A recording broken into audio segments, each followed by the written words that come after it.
All right. So this is not a diffusion paper, but it's a fragment-based graph generation, molecule generation. It means that instead of atoms being the first principle, the smallest things that we have fragments. Like this one is a fragment because there are high frequency components of molecules that you see in molecules. They are highly used, and so why not using fragments instead of just these atoms? Because atoms, you cannot define a distribution over them, but this one has a better way to define a distribution over fragments, or when you want to do property-based conditioning in graph generation, it's very useful.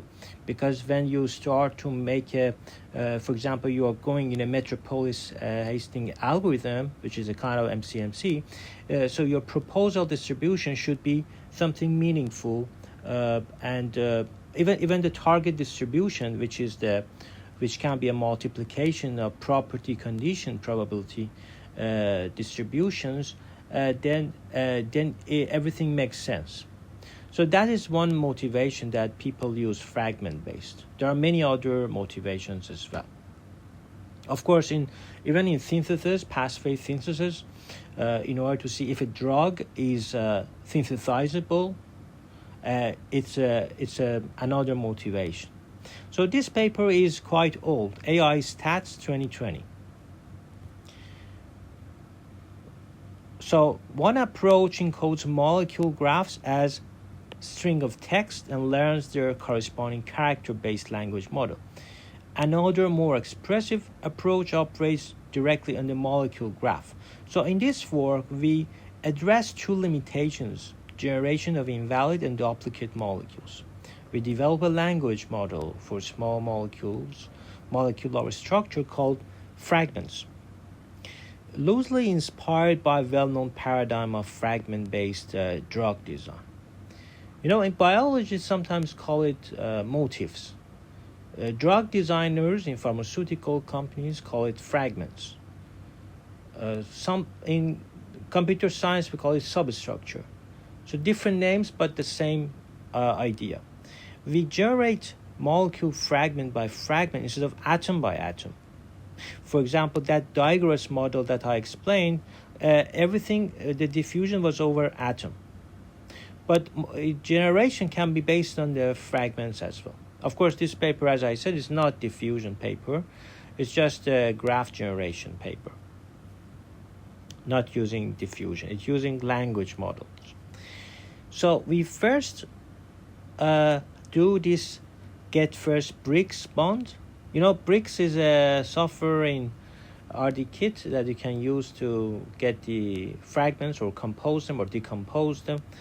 And so you see how the path phase, how the target product is created. Of course, in the language of drug design, we say these as a product at each level until you get the target product that you are interested to design that drug. So here you see the proposed architecture during training and generation. The embed layer in green is just a skip-green embedding matrix of textual representation of fragments. The GRU layers are the recurrent units that encode and decode fragments.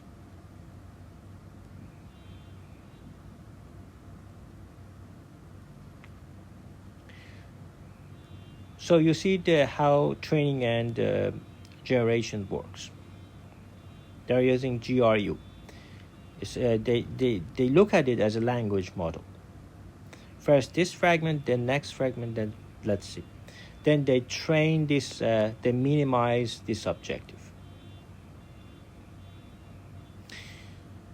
So what is fragment embedding? The former process transforms the dataset of molecules into the dataset of sequences of smiles encoded fragments. In analogy with the work of Bowman in 2016, we view a sequence of fragments as a sentence. Therefore, we construct a vocabulary of unique fragment words. We embed each fragment by pushing fragments that occur in similar contexts to be mapped to similar regions in embedding space. More formally, given a sequence of small encoded fragments, we minimize this.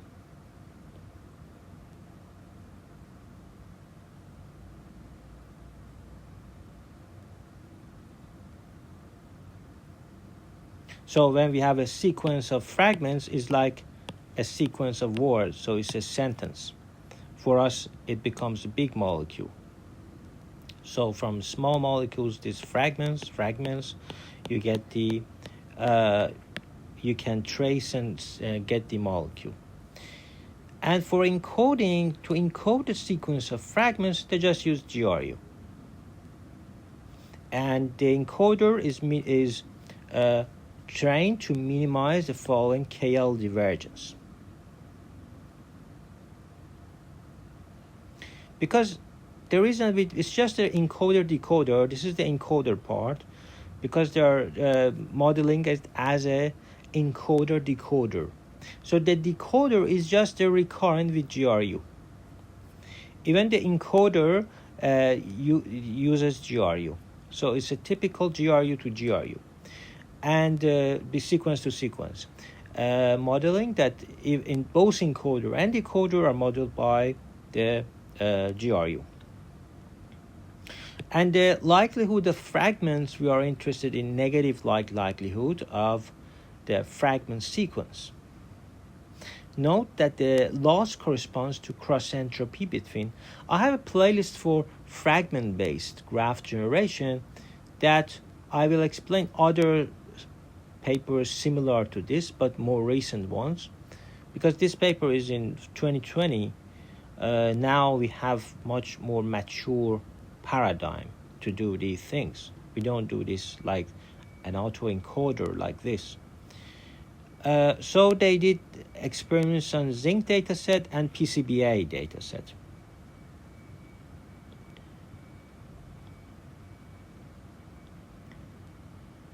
So there are 383,000 molecules that have more than 2 fragments. And these are experiments. The question is our fragment-based language model able to increase validity rates? The second question, is our LFM strategy beneficial to increase uniqueness rates? The metrics is validity, novelty, uniqueness. Nowadays we use many more measures.